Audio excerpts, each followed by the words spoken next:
Here is the text with the timestamps removed. May 12, 1943. 1,347 hours. North Atlantic, 47 degrees 23 minutes north, 19 degrees 41 minutes west. Kapitän Sor Heinrich Vogel stood in the conning tower of U-537, scanning the horizon through salt-crusted binoculars. Around him, 7 other U-boat ran on the surface in broad daylight, a formation that violated every principle of submarine warfare learned over 4 years of brutal Atlantic combat. Within 15 minutes, all 8 boats would be gone.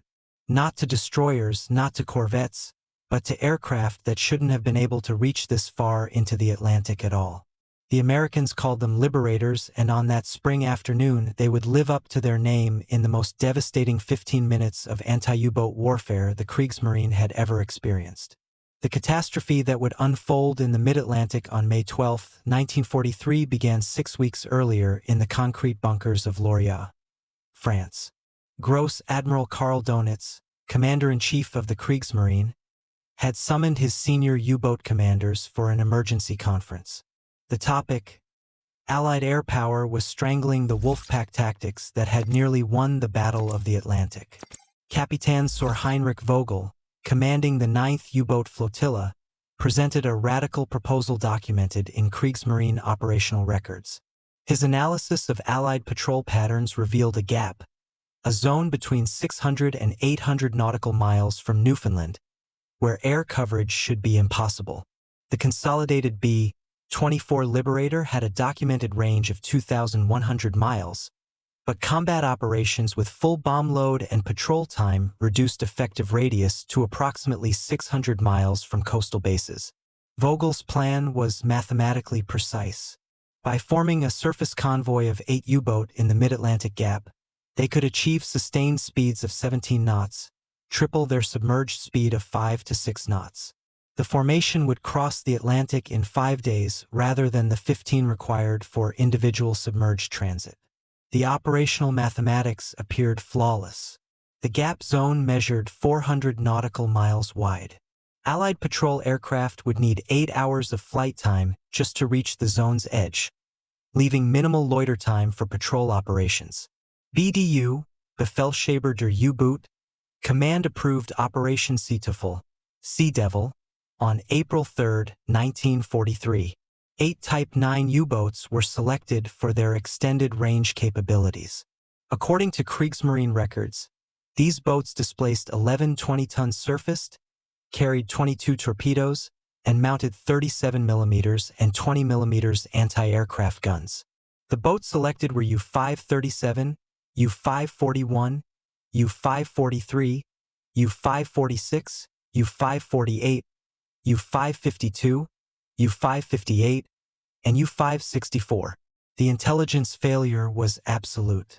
What German naval intelligence did not know, could not have known, was that British scientists at the Telecommunications Research Establishment had solved the Liberator's range problem. Technical modifications documented in RAF Coastal Command records showed how removing armor plating, installing auxiliary fuel tanks in the bomb bay, and optimizing cruise altitude extended the B-24's operational radius to 850 nautical miles. The Americans had been operating these very long-range Liberators from Newfoundland since March 1943, closing the mid-Atlantic gap that Vogel's calculations depended upon. Signals intelligence from Bletchley Park had been tracking German preparations for Operation Seeteufel since April 15. RAF Coastal Command and U.S. Navy Anti-U-Boat Command knew the U-boat were coming. May 11, 1943, 2,200 hours. The 8 U-boat rendezvoused 150 miles southwest of Iceland. Vogel's operational order captured from wreckage after the war specified formation sailing. 2 columns of 4 boats, 500-meter spacing, zigzag pattern every 20 minutes, continuous air watch from all vessels. The formation submerged during dawn twilight, surfaced at 800 hours, and began their dash across what they believed was the safe zone. They were already being watched. Lieutenant Commander James Harrington of the U.S. Navy's VP-84 Squadron had been airborne from Argentia, Newfoundland since 0530 hours on May 12, 1943. His B-24D Liberator, nicknamed Atlantic Reaper, carried modifications that represented the cutting edge of anti-U-boat warfare technology. The aircraft's normal crew of 10 had been reduced to 8 to save weight. Every available space contained fuel tanks. The standard bomb load had been replaced with 8 depth charges and 8 500-pound general-purpose bombs fitted with hydrostatic fuses. The Liberator's ASV Mark III radar, operating on 10-centimeter wavelength, could detect surface submarines at ranges up to 12 miles in optimal conditions. The equipment, developed by British scientists and manufactured in America, had been operational for only 6 weeks. German naval intelligence had no knowledge of its existence. The U-boat running on the surface below had no idea they were radiating a radar signature as clear as a lighthouse beam. At 1,332 hours, the radar operator, Petty Officer Second Class Robert Kellerman, detected multiple contacts bearing 047 degree, range 18 miles. The radar return showed 8 distinct targets in formation. Harrington's after-action report, preserved in National Archives records, describes his immediate assessment. 8 surface contacts in military formation. Spacing and movement consistent with U-boat Wolfpack. Proceeded to attack altitude. The tactical situation favored the attackers completely. The Liberator approached from the southeast with the sun behind them, making visual detection difficult. The U-boat, focused on watching the northern and western horizons where they expected threats to originate, maintained their eastward course at 17 knots. The formation's anti-aircraft capability, while theoretically formidable with 64 total gun barrels across 8 boats, depended on early warning to man battle stations. Harrington descended to 200 feet, approaching at 210 knots. His co-pilot, Lieutenant Junior Grade Thomas Brennan, armed all 16 weapons. The bombardier, Ensign David Walsh, crouched in the nose position with the Norden bomb sight aligned. The nose gunner manned twin .50 caliber machine guns. The tactical plan was brutal in its simplicity. A straight strafing run down the length of the formation, releasing weapons sequentially at 3-second intervals. At 1,345 hours, lookouts on U-552, the rear boat in the western column, spotted the Liberator.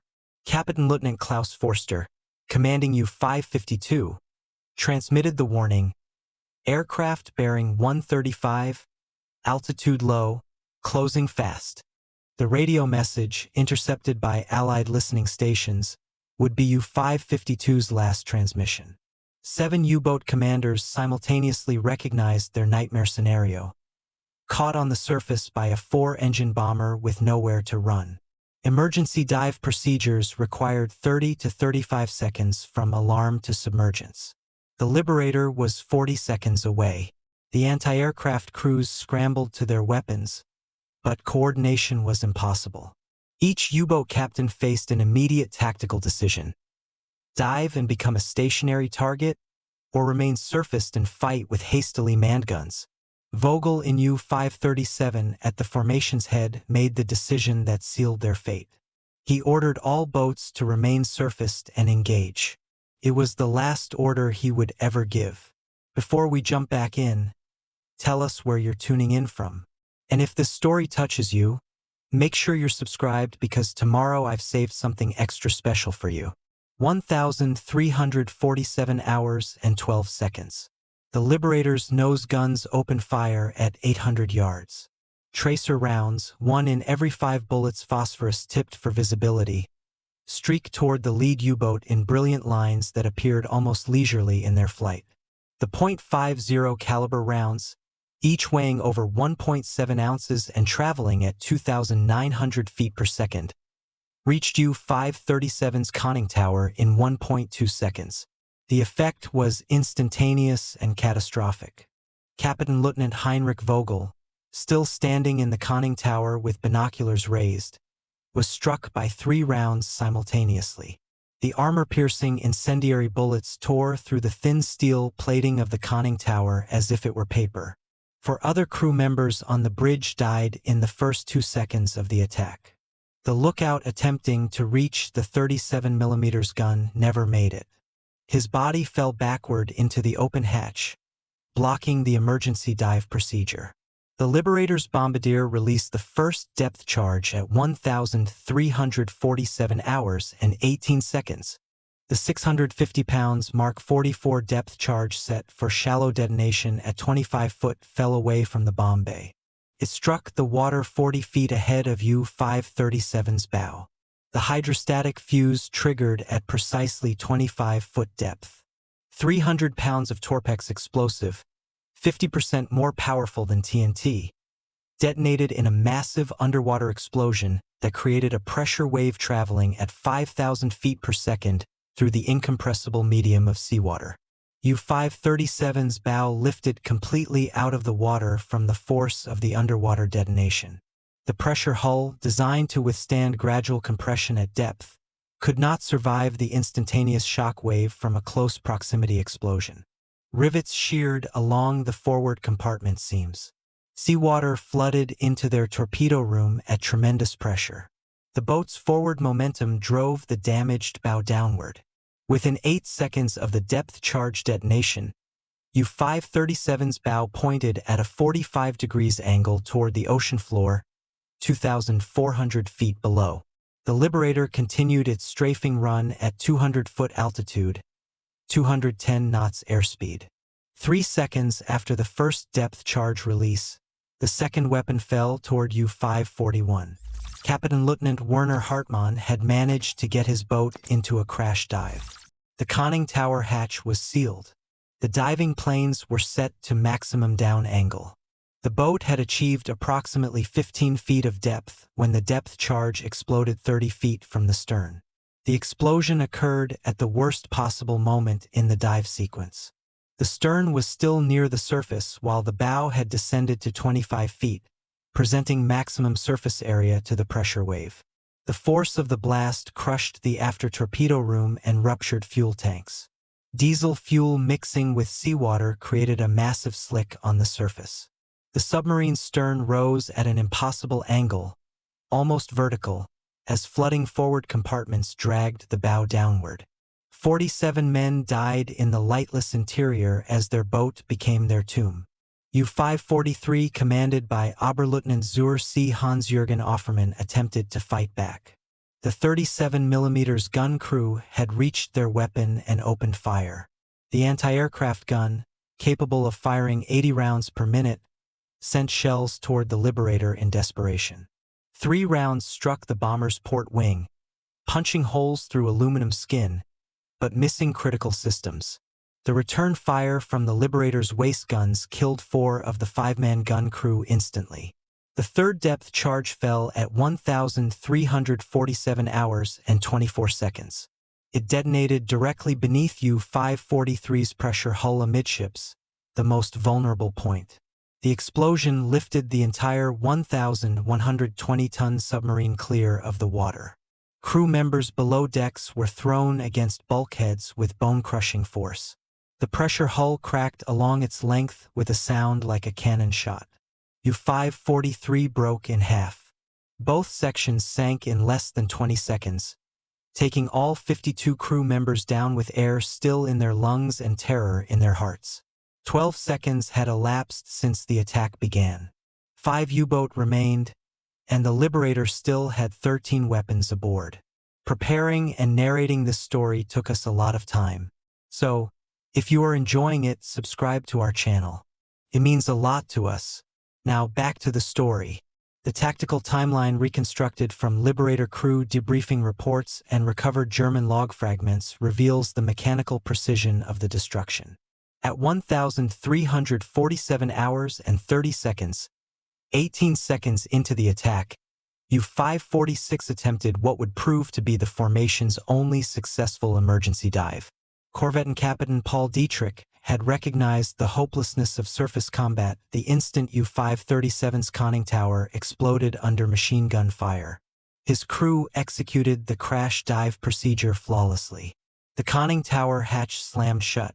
Vents opened. Main ballast tanks flooded. The bow planes angled to maximum down deflection.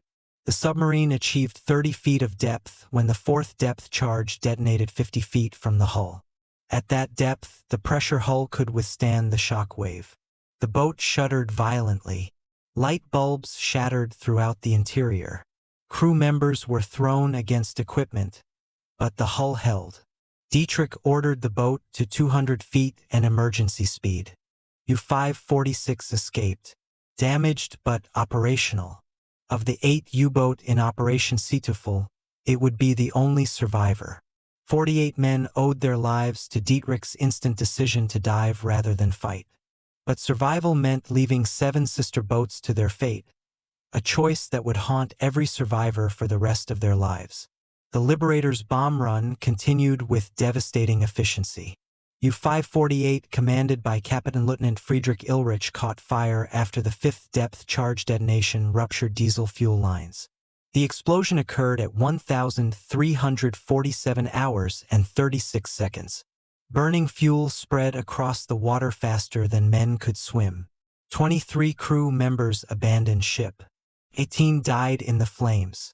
5 survivors pulled from the water 3 hours later by a Canadian corvette bore burn injuries so severe that 2 died during evacuation to Newfoundland. U-552, the boat whose lookouts had first spotted the Liberator, faced the 6th weapon at 1,347 hours and 42 seconds. Captain Lieutenant Klaus Forster had kept his boat on the surface attempting to bring multiple anti-aircraft weapons to bear. The 20mm guns rattled out hundreds of rounds. The 37mm gun fired methodically. Not a single round struck the Liberator in a vital area. The return fire from the bomber's multiple gun positions killed or wounded every man on deck. The depth charge that killed U-552 exploded directly beneath the control room. The blast ruptured the pressure hull in multiple locations simultaneously. The submarine sank bow first at an angle approaching 60 degrees. Seawater flooded through the damaged hull at such pressure that men in forward compartments were crushed against bulkheads by the force of incoming water. The entire boat disappeared beneath the surface in 14 seconds. No survivors. At 1,347 hours and 48 seconds, 36 seconds into the attack, U-558 took the 7th depth charge. Captain Lieutenant Gunther Krack had attempted a surface run to escape the attack zone, pushing the diesel engines to emergency power, 18 knots, in a desperate sprint. The depth charge fell short of the submarine, but detonated shallow. The pressure wave struck the stern at an oblique angle, jamming the rudder hard to starboard and destroying the port propeller shaft. U-558 began a death spiral, turning in tight circles at high speed with no ability to steer or dive. The crew abandoned the stern compartments as water flooded through the damaged shaft seal. Krack, recognizing his boat was doomed, ordered abandon ship. 36 men jumped into the Atlantic. The submarine continued its circular course for another 2 minutes before flooding pulled it under. 29 of the 36 survivors were later recovered by Allied ships. The remaining 7 died from hypothermia in 44 degrees water before rescue arrived. 1 minute had elapsed since the Liberator opened fire. 7 U-boat were destroyed or crippled. 1 remained. U-564, commanded by Oberleutnant Sor Reinhard Surin, the formation's youngest commander at 26 years old. He had 9 weapons remaining to face. He had perhaps 20 seconds to live. Oberleutnant Sor Reinhard Surin had one advantage his 7 sister boats had not possessed: time to observe and learn. 60 seconds of watching U-boat die had taught him that staying on the surface meant certain death. But diving made a submarine a stationary target for the Liberator's remaining weapons. He chose a third option that regulations did not permit and doctrine did not anticipate. He would fight and dive simultaneously. At 1,347 hours and 54 seconds, as the Liberator completed its run past the burning hulk of U-558, Surin gave a series of orders that would be preserved in testimony from the boat's survivors. All hands to diving stations, prepare to crash dive. Flak crews remain at stations and fire until water reaches the guns. Engine room maintain full power until I order dive. It was tactically insane. It was also U-564's only chance. The 37mm and 20mm gun crews opened fire as the Liberator banked for its second attack run. The anti-aircraft fire, more accurate now that gunners had observed the aircraft's attack profile, stitched holes across the Liberator's fuselage. One 37mm shell struck the starboard waist gun position, killing Seaman First Class Daniel O'Connor instantly and wounding the port waist gunner. Another round penetrated the radio compartment, destroying communication equipment but miraculously missing the radio operator. Lieutenant Commander Harrington felt the aircraft shudder under the impacts. His after-action report typed on blood-spotted paper described the moment clinically. Aircraft sustained multiple hits from target's anti-aircraft fire. Crew casualties reported. Made decision to press attack despite damage. Target presented threat to Allied shipping if allowed to escape. The Liberator lined up for its second run at 1,348 hours and 10 seconds. Harrington approached from a different angle, coming in lower 150 feet and faster. U-564's anti-aircraft crews tracked the aircraft with increasing desperation. Suren, watching from the bridge, waited until the Liberator was at 600 yards before giving the order. Emergency dive. All guns, cease fire and clear the deck. The gun crews abandoned their weapons and dove for the conning tower hatch. Suren was the last man on the bridge. He slammed the hatch shut as water already flowed across the forward deck. U-564 began its dive at 1,348 hours and 18 seconds. The Liberator was 400 yards away and closing at 220 knots. The release point for the 8th depth charge would be in approximately 6 seconds. But the Liberator crew faced an unexpected tactical problem. U-564 was diving, but not in a standard emergency dive profile. The submarine maintained forward momentum, creating a moving target below the surface. The bombardier, Ensign Walsh, had to calculate not where the U-boat was, but where it would be when the depth charge reached detonation depth. He had perhaps 3 seconds to solve a three-dimensional trigonometry problem. While wounded men screamed in the aircraft behind him, Walsh released at 1,348 hours and 22 seconds. The depth charge fell free, tumbling through 150 feet of air before striking the ocean surface directly above U-558 stern. The submarine had reached 40 feet of depth. The hydrostatic fuse was set for 25 feet. The weapon descended past the pressure hull without detonating. It exploded at 25-foot depth, but 80 foot behind the submarine's stern. The pressure wave, attenuated by distance and the water itself, struck the submarine with enough force to crack deck plating and blow out internal light bulbs, but not enough to rupture the pressure hull.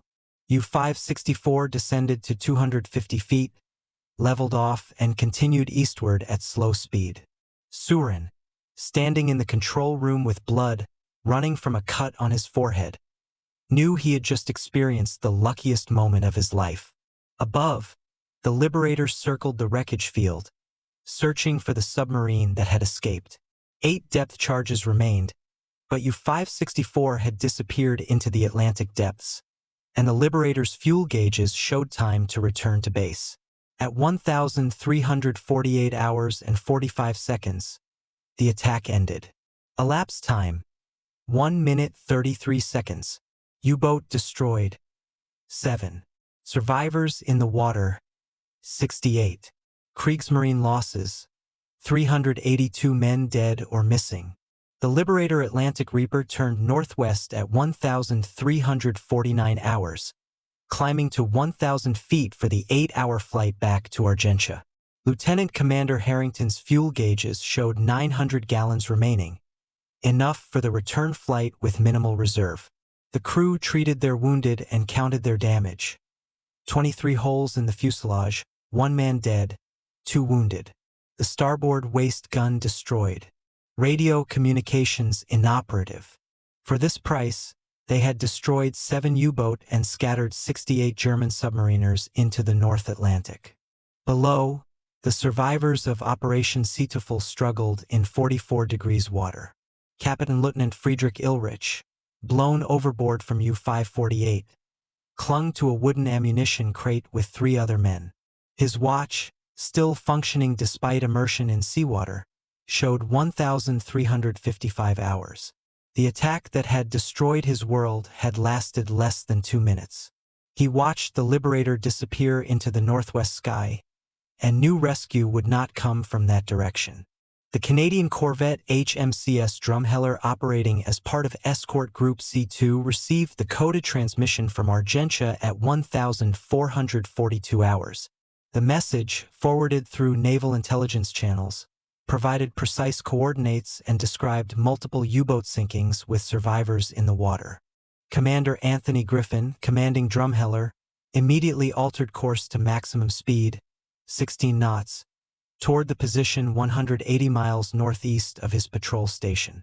The corvette arrived at the coordinates at 1820 hours, 4.5 hours after the attack. Sunlight slanted low across the Atlantic, illuminating an apocalyptic scene. Oil slicks stretched across square miles of ocean. Debris fields marked where submarines had gone down. Wooden planking, life vests, personal effects, and bodies, some moving, most not, floated in the wreckage. Griffin's after-action report, preserved in Canadian Naval Archives, described what his crew found with clinical precision but underlying horror. The water temperature of 44 degrees Fahrenheit gave unprotected swimmers approximately 90 minutes before hypothermia-induced unconsciousness. 4.5 hours had elapsed. Of the 68 German submariners who had entered the water, Drumheller's crew recovered 42 survivors. 31 were pulled aboard alive. 11 were dead from hypothermia, still wearing life vests that had kept their bodies afloat after death. 26 bodies were never recovered, lost to the Atlantic depths that had claimed their submarines. The survivors, suffering from hypothermia, shock, and in several cases severe burns, were brought to Drumheller's sick bay and cramped crew quarters. Canadian sailors who hours earlier would have gladly killed these men now worked desperately to save them. Hot coffee, blankets, warm clothing, medical attention. The transformation from enemies to humans requiring aid occurred with remarkable speed. Griffin noted in his report that German and Canadian sailors, unable to communicate through language, nevertheless understood each other perfectly through the universal recognition of suffering. Captain Lieutenant Friedrich Ilrich, the senior surviving officer present, formally surrendered to Commander Griffin at 1945 hours. The traditional ceremony of sword surrender could not occur. Ilrich had lost everything but his life vest in the water. Instead, he gave his name, rank, and serial number, acknowledged his status as prisoner of war, and requested that the names of the dead be recorded. Griffin granted the request. The list, written in Ilrich's shaking hand on Drumheller's official stationery, preserved the names of 382 Kriegsmarine submariners who died on May 12, 1943. The corvette turned southwest toward Halifax. Arriving May 15 at 0800 hours, the survivors were transferred to prisoner of war facilities. The dead, sewn into canvas shrouds weighted with fire bars, had been committed to the Atlantic depths with full military honors during the return voyage. Griffin insisted on this dignity over protests from some crew members who questioned giving honor to enemy dead. They were submariners. They died at sea. The sea is their proper grave. The intelligence analysis began before Drumheller docked in Halifax. Naval intelligence officers boarded the corvette and began interrogating survivors while medical personnel still worked to stabilize the severely hypothermic. The prisoners, exhausted and traumatized, provided information that fundamentally altered Allied understanding of German submarine operations. The existence of Operation Seeteufel, the deliberate formation sailing of 8 U-boat across what Germany believed was the mid-Atlantic air gap, revealed critical flaws in Kriegsmarine intelligence assessment. The interrogation reports declassified in 1973 showed that German Naval Command had no knowledge of very long-range Liberator modifications. They did not know about ASV Mark III radar. They had not anticipated coordinated air patrols guided by signals intelligence. The 15-minute destruction of 7 U-boat resulted not from tactical errors by individual commanders, but from systemic intelligence failure at the highest levels of German naval command. Gross Admiral Karl Donitz received the report of Operation Seeteufel's destruction on May 14, 1943 at BDU headquarters in Berlin. The loss of 7 U-boat in a single action represented the worst single-day submarine loss of the entire war to that point. The psychological impact exceeded the material loss. If mid-Atlantic formation sailing was impossible, if Allied aircraft could reach positions previously considered safe, if radar could detect surface submarines beyond visual range, then the entire strategic foundation of Wolfpack tactics had collapsed. BDU operational orders issued May 16, 1943 marked a fundamental shift in U-boat doctrine. All formation sailing in daylight hours was prohibited. Submarines were ordered to transit individually, fully submerged during daylight, surfacing only for battery charging in darkness. The aggressive Wolfpack tactics that had nearly severed Britain's Atlantic lifeline were abandoned in favor of defensive evasion. The Battle of the Atlantic had reached its turning point, and 15 minutes over the mid-Atlantic had accelerated Germany's defeat at sea. The sole surviving U-boat from Operation Seeteufel, U-546, continued operations until April 24, 1945, when it was sunk by destroyer escort USS Flounder in the final weeks of the European War. Captain Lieutenant Paul Dietrich died with his boat.